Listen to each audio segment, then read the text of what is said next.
A Telltale Heart by Edgar Allan Poe. It's true. Nervous. Very, very dreadfully nervous I had been and am. But why will you say that I am mad? The disease had sharpened my senses, not destroyed them, not dulled them. Above all was the sense of hearing acute. I heard all things in the heaven and in the earth, and I heard many things in hell. How then am I mad? Hearken, and observe how healthily, how calmly I can tell you the whole story. It is impossible to say how first the idea entered my brain. When once conceived, it haunted me day and night. Object there was none, passion there was none. I loved the old man. He had never wronged me. He had never given me insult. For his gold I had no desire. I think it was his eye. Yes. It was this. One of his eyes resembled that of a vulture. It was a pale blue eye with a film over it. And whenever it fell upon me, my blood ran cold. And so by degrees, very gradually, I made up my mind to take the life of the old man, and thus rid myself of the eye forever. Now this is the point. You fancy me mad. Madmen know nothing. But you should have seen me. You should have seen how wisely I proceeded, with what caution, with what foresight, with what dissimulation I went to work. I was never kinder to the old man than during the whole week before I killed him. And every night, about midnight, I turned the latch of his door and opened it, oh so gently. And then, when I had made an opening sufficient for my head, I put in a dark lantern, all closed, so that no light shone out. And then I thrust in my head. Oh, you would have laughed to see how cunningly I thrust it in. I moved it in slowly, very, very slowly, so that I might not disturb the old man's sleep. It took me an hour to place my whole head within the opening so far that I could see him as he lay upon his bed. Now, would a madman have been so wise as to this? And then, when my head was well in the room, I undid the lantern cautiously. Oh, so cautiously. Cautiously, for the hinges cracked. I undid it just so much that a single thin ray fell upon the vulture eye.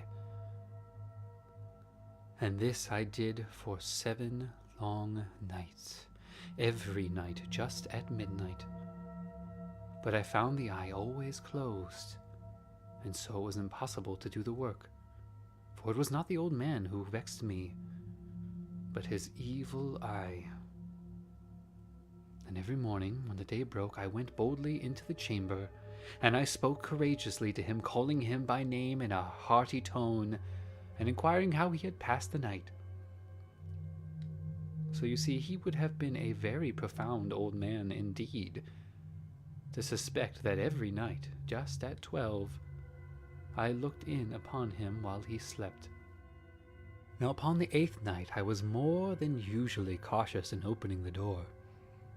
A watch's minute hand moves more quickly than did mine, and never before that night had I felt the extent of my own powers, of my sagacity. I could scarcely contain my feelings of triumph. To think, there I was, opening the door little by little, and he not even to dream of my secret deeds or thoughts. I fairly chuckled at the idea. And perhaps he had heard me, for he moved on the bed suddenly, as if startled. Now you may think that I drew back, but no. His room was black as pitch with a thick darkness, for the shutters were close fastened through the fear of robbers. And so I knew that he could not see the opening of the door, and I kept pushing it on steadily. Steadily. I had my head in, and was about to open the lantern when my thumb slipped upon the tin fastening, and the old man sprung up in bed, crying out, "Who's there?" I kept quite still, and said nothing. For a whole hour I did not move a muscle, and in the meantime I did not hear him lie down. He was still sitting up in the bed, listening, just as I have done, night after night, hearkening to the death watches in the wall. Presently I heard a slight groan, and I knew it was the groan of mortal terror. It was not a groan of pain or of grief, oh no. It was the low, stifled sound that arises from the bottom of the soul when overcharged with awe. I knew the sound well. Many a night, just at midnight, when all the world slept, it was welled up from my own bosom, deepening with its dreadful echo the terrors that distracted me. I say I knew it well. I knew what the old man felt and pitied him, although I chuckled at heart. I knew he had been lying awake ever since the first slight noise when he had turned in the bed. His fears had been ever since growing upon him. He had been trying to fancy them causeless, but could not. He had been saying to himself, "It is nothing but the wind in the chimney. It is only a mouse crossing the floor," or "It is merely a cricket which has made a single chirp."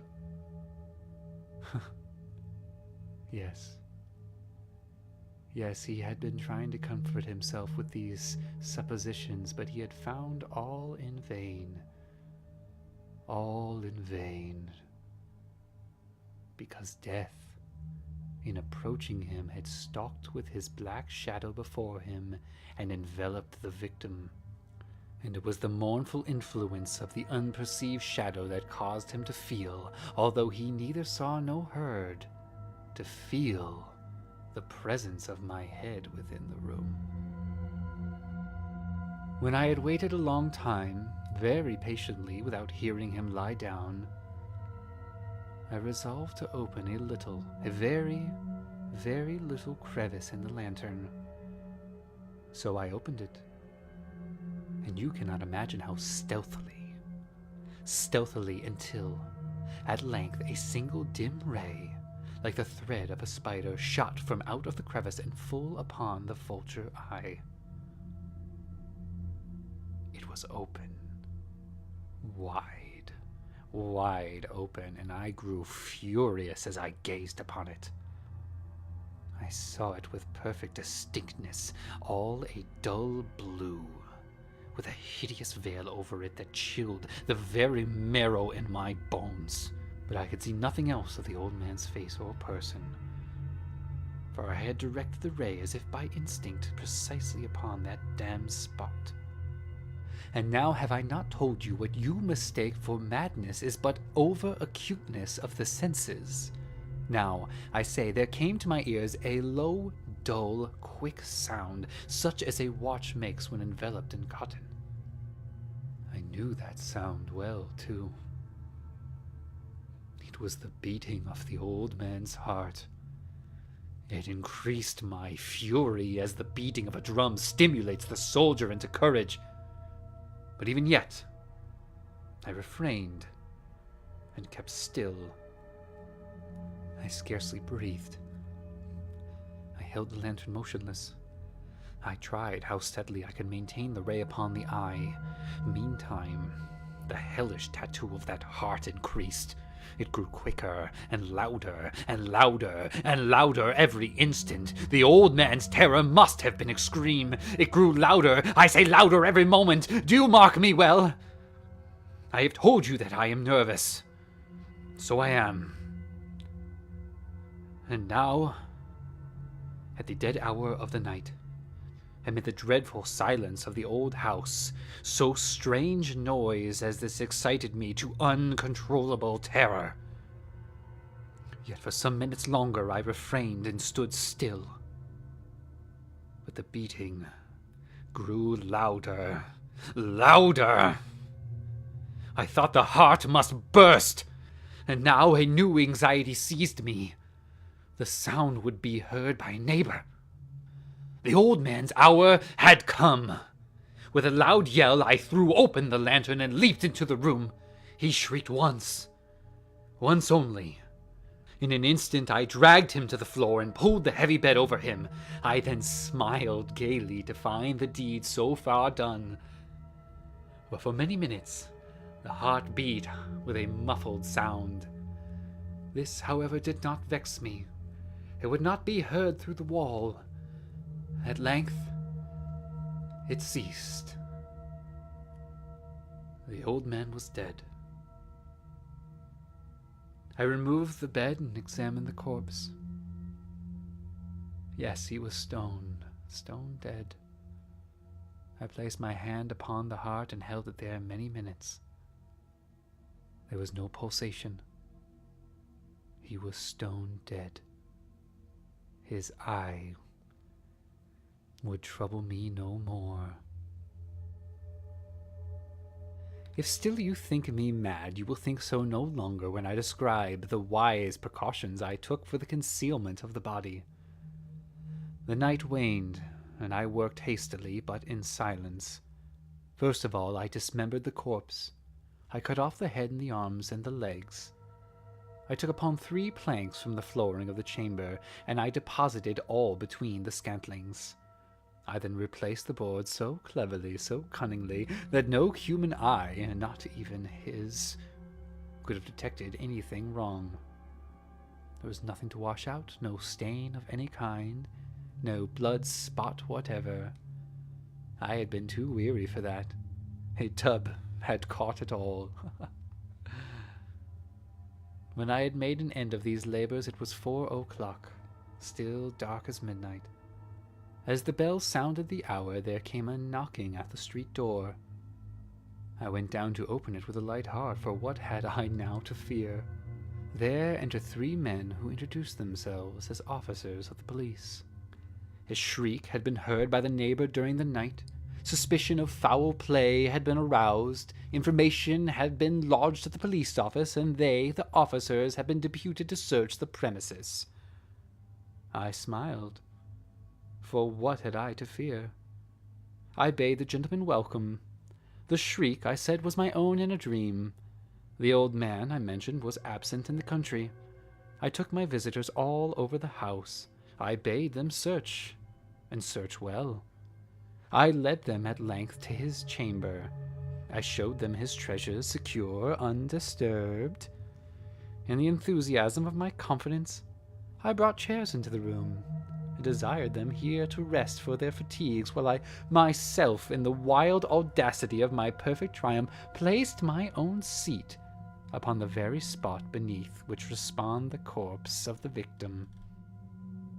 The officers were satisfied. My manner had convinced them. I was singularly at ease.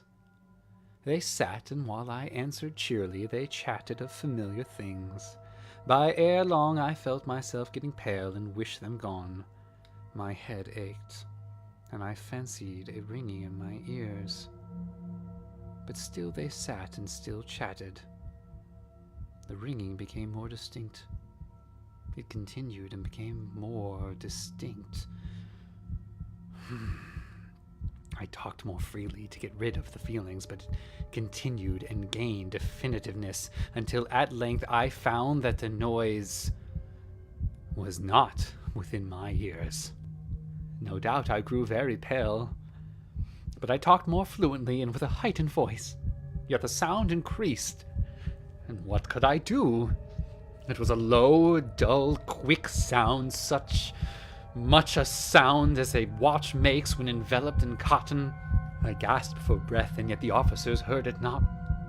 I talked more quickly and more vehemently, but the noise steadily increased. I arose and argued about trifles in a high key and with violent gesticulations, but the noise steadily increased. Why would they not be gone? I paced the floor to and fro with heavy strides, as if excited to fury by the observations of these men, but the noise steadily increased. Oh God, what could I do? I foamed, I raved, I swore! I swung the chair upon which I had been sitting and grated it upon the boards, and the noise arose over all and continually increased. It grew louder, louder, louder, and still the men chatted pleasantly and smiled. Was it possible that they heard not? Almighty God, no! No! They heard! They suspected! They knew! They were making a mockery of my horror!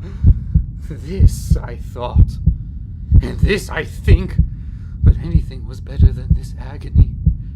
Anything was more tolerable than this derision. I could bear those hypocritical smiles no longer.